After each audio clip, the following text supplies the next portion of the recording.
Thank you.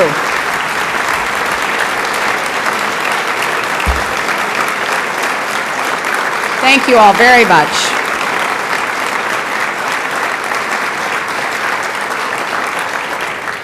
Well, it's a great delight to see all of you here. And as I look out on this audience, I see many familiar faces from the diplomatic community. And I especially thank each and every one of you for being here on this important issue. Congressman Moran, thank you for joining us today. I'd also like to welcome Deputy Administrator Steinberg from USAID, Naoko Ishii of the Global Environmental Facility.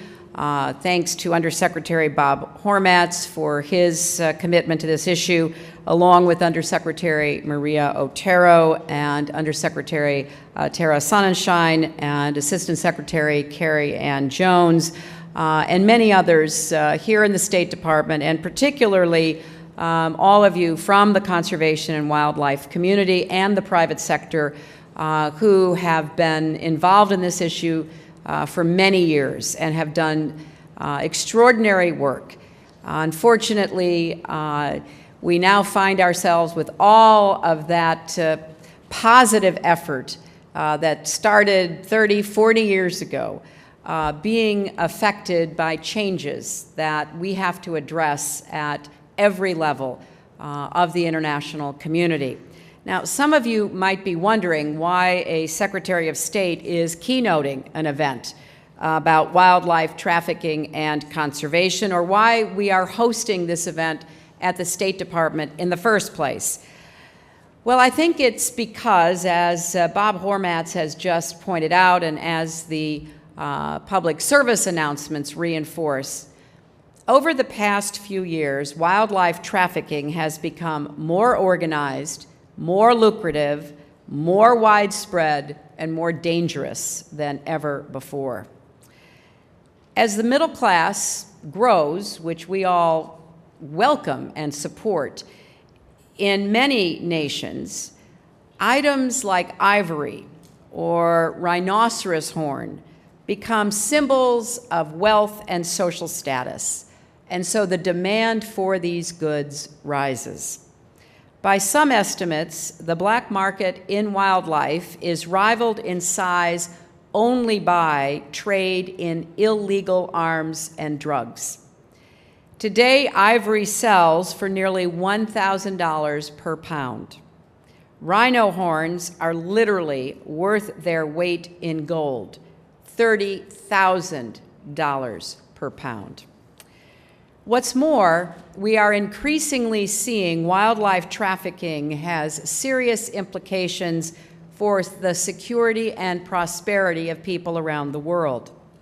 Local populations that depend on wildlife, either for tourism or sustenance, are finding it harder and harder to maintain their livelihoods. Diseases are spreading to new corners of the globe through wildlife that is not properly inspected at border crossings. Park rangers are being killed. And we have good reason to believe that rebel militias are players in a worldwide ivory market worth millions and millions of dollars a year. So yes, I think many of us are here because protecting wildlife is a matter of protecting our planet's natural beauty. We see it's a stewardship responsibility for us and this generation and future generations to come.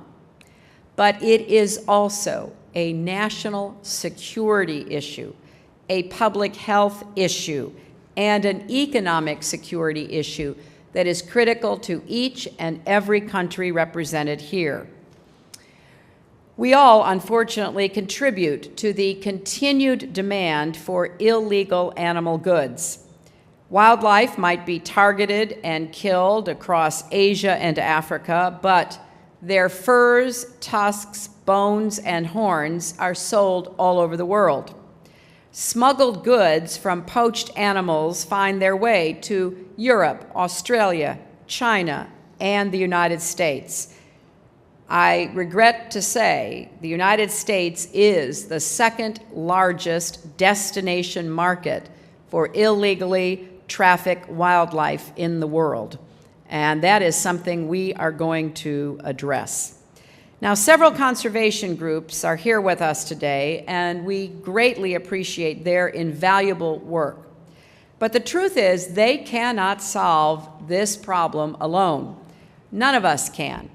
This is a global challenge that spans continents and crosses oceans, and we need to address it with partnerships that are as robust and far-reaching as the criminal networks we seek to dismantle. Therefore, we need governments, civil society, businesses, scientists, and activists to come together to educate people about the harms of wildlife trafficking. We need law enforcement personnel to prevent poachers from preying on wildlife. We need trade experts to track the movement of goods and help enforce existing trade laws.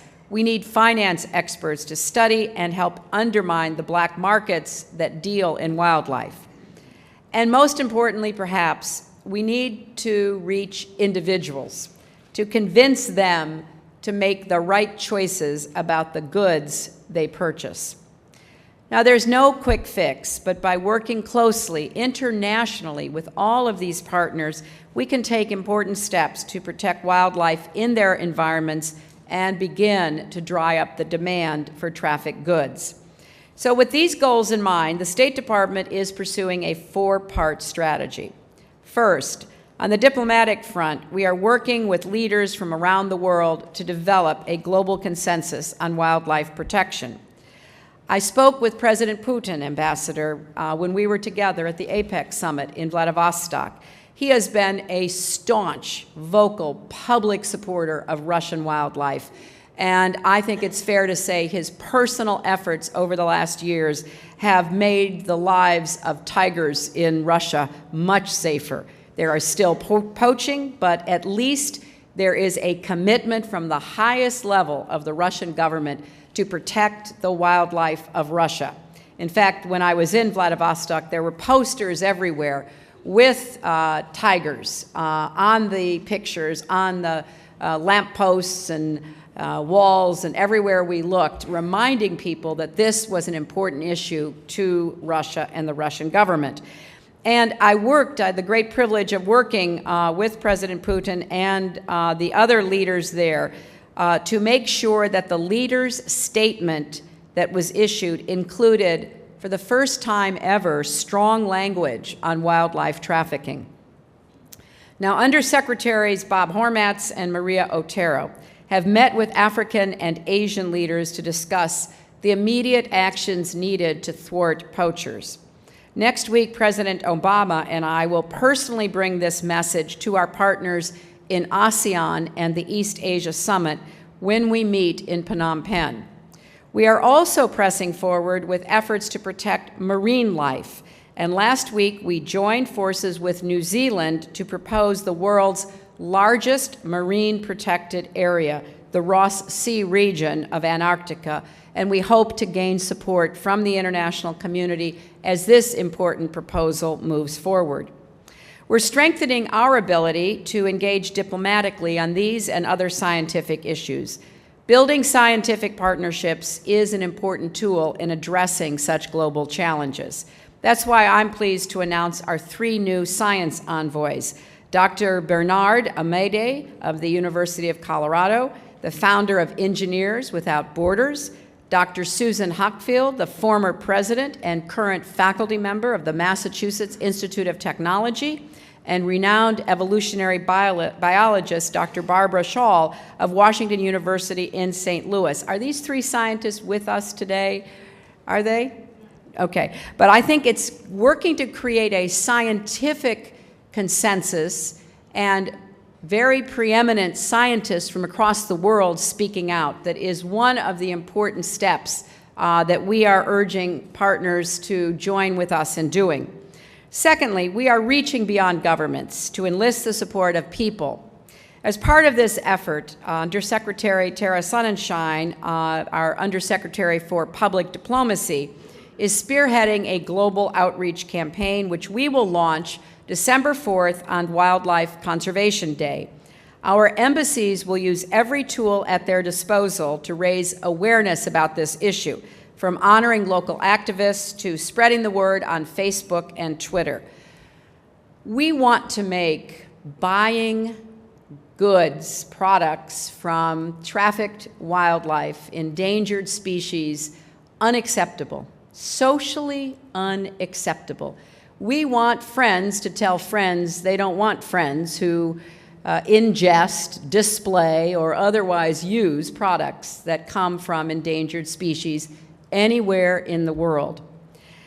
Third, we're launching new initiatives to strengthen and expand enforcement areas. USAID has already provided more than $24 million over the past 5 years on a range of programs that combat wildlife crimes.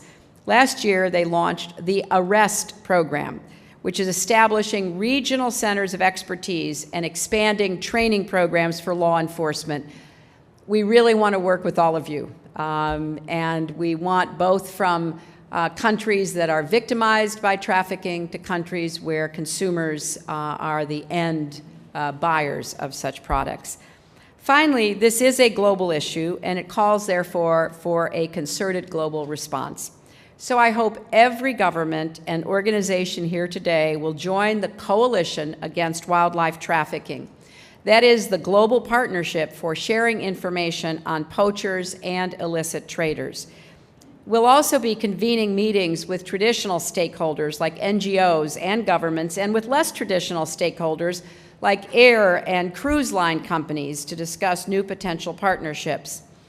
Some of the most successful initiatives we've seen so far are the regional wildlife enforcement networks. These networks are critical to strengthening protection efforts and enhancing cooperation among key countries. To build on these efforts, today I'm calling for the creation of a global system of regional wildlife enforcement networks to take advantage of those networks that already are operating and the lessons we have learned from them. The sooner we get this off the ground, the better, and to that end, the State Department is pledging $100,000 to help get this new global system up and running. I want to mention one last step we're taking. Trafficking relies on porous borders, corrupt officials, and strong networks of organized crime, all of which undermine our mutual security.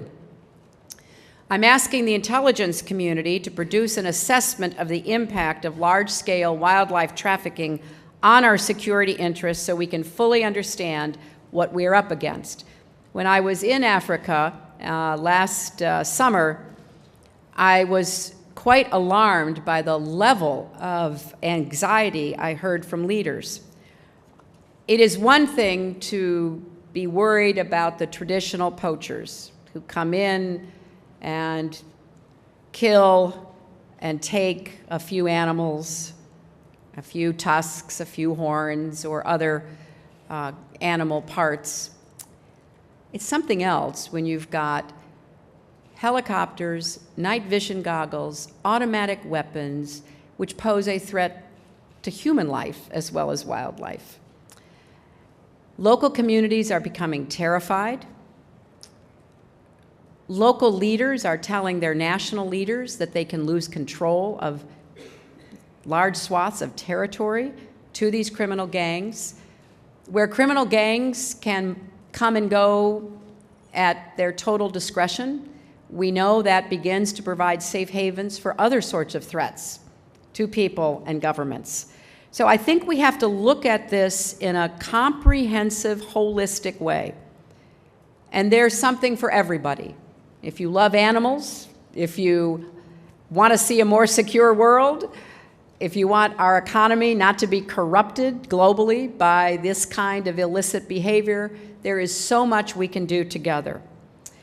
After all, the world's wildlife, both on land and in our waters, is such a precious resource, but it is also a limited one. It cannot be manufactured. And once it's gone, it cannot be replenished.